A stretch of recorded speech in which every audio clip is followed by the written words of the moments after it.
Assalamualaikum. Perkenalkan, nama saya Muhammad Mahfud. Saya di sini akan menjawab soal UTS kecerdasan buatan.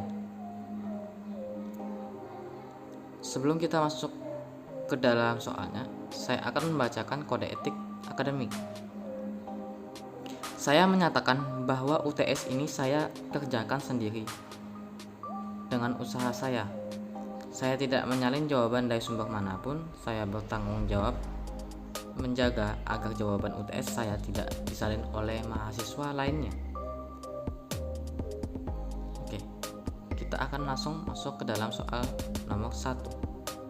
Sebuah mesin dikatakan cerdas kalau memiliki dua hal berikut. Poin 1, bekal pengetahuan dan kumpulan data. Jika hanya memiliki bekal pengetahuan dan kumpulan data, itu belum bisa dikatakan kecerdasan buatan. Jadi salah.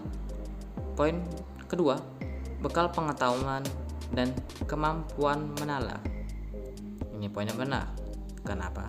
Karena jika dia telah memiliki bekal pengetahuan dan ditambah dia memiliki kemampuan menalar, itu sudah termasuk dalam kategori kecerdasan buatan. Oke, kita langsung masuk ke soal nomor 2. Pernyataan yang salah terkait perbedaan kecerdasan buatan dan kecerdasan alami. Poin A, kecerdasan buatan bersifat permanen, kecerdasan alami sering mengalami perubahan. Ini poin yang benar. Poin B, kecerdasan buatan dapat didokumentasikan, kecerdasan alami, kreatif dan inovatif. Ini betul. Poin C, pemikiran dapat digunakan secara luas, kecerdasan buatan. Sedangkan kecerdasan alami, kemampuan berpikir terbatas. Ini poin yang salah. Ini poinnya terbalik ya. Jadi kecerdasan buatan itu kemampuannya berpikir terbatas, sedangkan kecerdasan alami itu pemikirannya dapat digunakan secara luas. Oke, jadi jawabannya C ya. Oke, kita masuk ke soal nomor 3. Terdapat 3 orang dokter dan 3 penduduk asli kanibal. Mereka harus menyeberang ke sisi sebelah sungai dengan menggunakan sebuah perahu. Perahu hanya boleh berisi penumpang maksimal 2 orang. Jumlah kanibal tidak boleh lebih banyak dari jumlah dokter di salah satu sisi. Jika tidak, maka dokter tersebut akan dimakan oleh kanibal. Bagaimana cara menyeberangkan ke-6 orang tersebut sehingga semua dapat selamat sampai sisi sungai seberangnya? Selesaikan dengan algoritma BVS dan DPS. Oke, kita langsung masuk ke dalam jawabnya ya.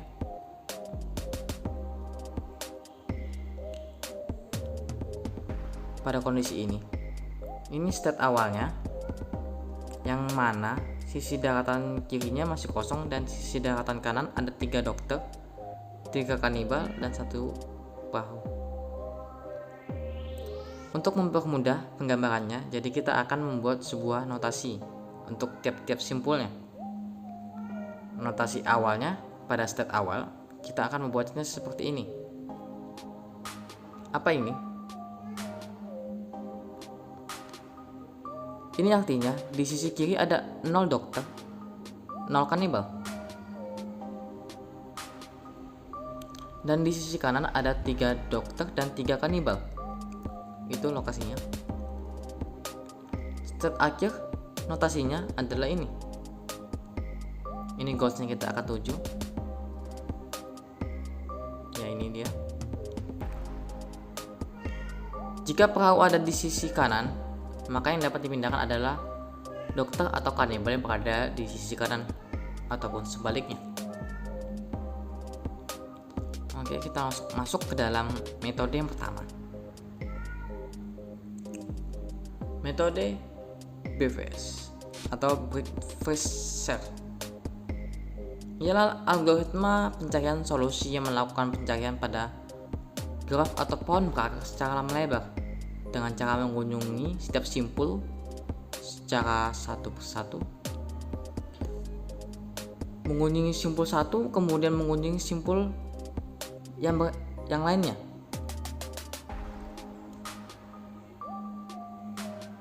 Oke, kita langsung masuk saja. Jadi yang pertama ini state awalnya 0,0, 3,3. Ya, kita langsung masuk simpul anunya. Jadi di sini dokternya menyeberang, 2 dokter menyeberang. Ini salah. Ini akan gagal karena dokternya yang di sisi kanan akan dimakan oleh kanibal. Jadi kita akan masuk ke simpul selanjutnya. Di sini di simpul C ini 2 kanibal menyeberang ke sebelah kiri. Itu P itu berarti perahunya ada sebelah kiri. Di sebelah kanan ada 3 dokter dan 1 kanibal. Ini aman. Ini aman. Tapi karena ini BVS, jadi kita akan ke simpul selanjutnya. Kemungkinan apa yang terjadi? Di simpul selanjutnya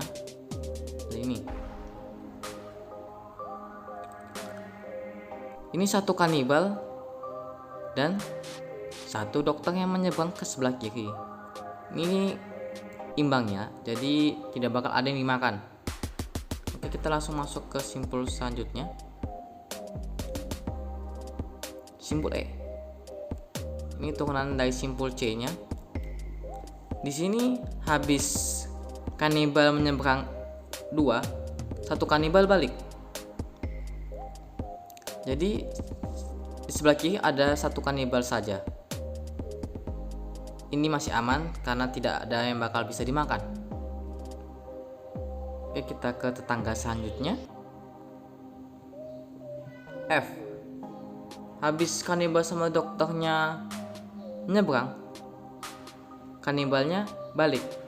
Dalam kondisi ini dokternya pasti akan dimakan. Jadi stop sampai sini aja yang F. Ke tetangga selanjutnya. Di sini dokternya yang balik. Ini simpul G ini sama dengan simpul E. Jadi simpul G ini kita stopkan karena kita mendapatkan simpul E duluan. Jadi kita melanjutkan simpul E aja. Oke, kita langsung masuk ke simpul E aja. Kemudian dari simpul E, simpul H.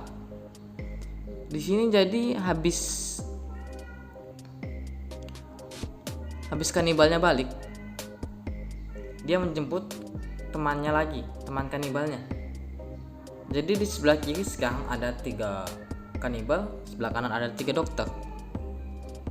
Kondisi ini aman.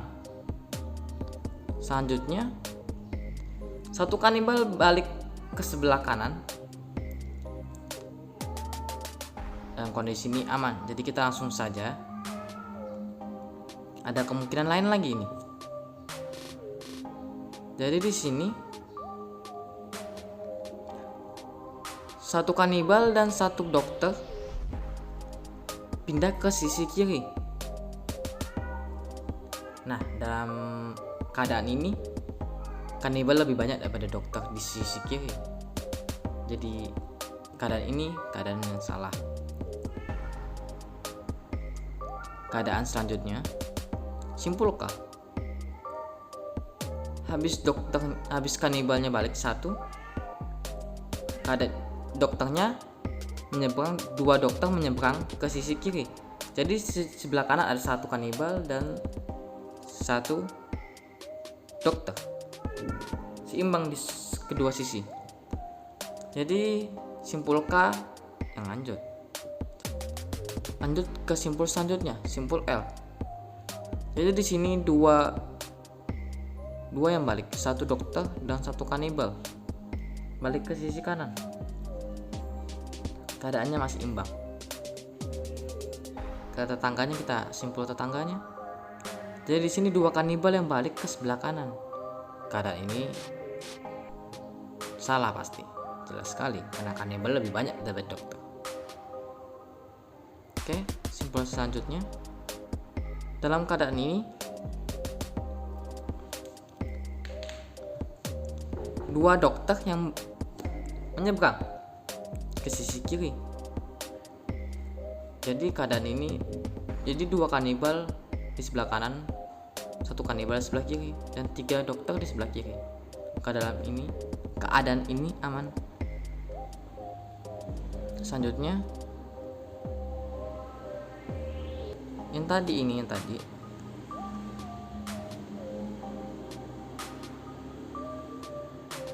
Jadi keadaan ini, tadi satu dokter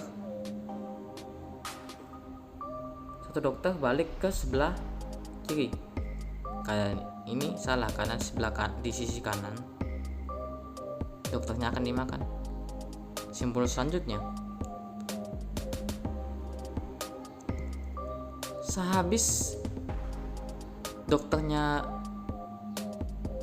pergi ke sebelah kiri tadi di simpul N, kanibalnya balik ke sebelah kanan sendirian.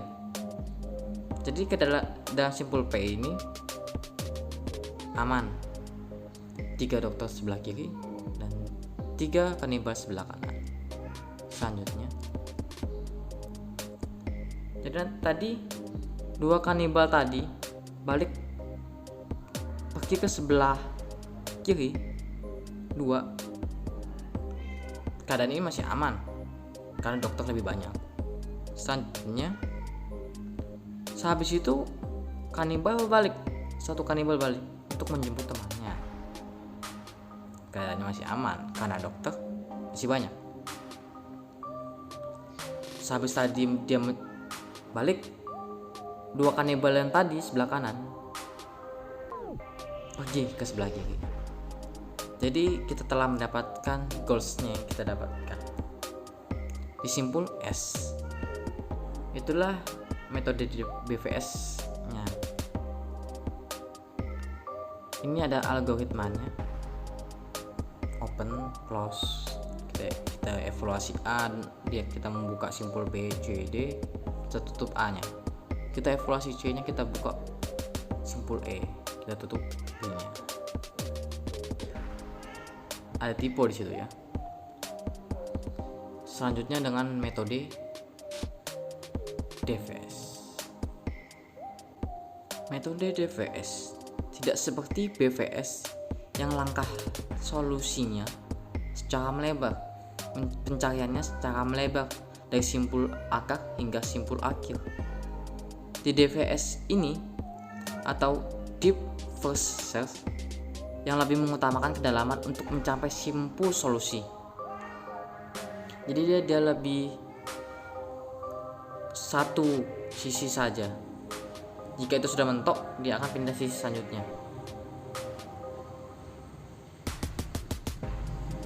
Ini hampir sama dengan BVS, jadi saya akan langsung saja.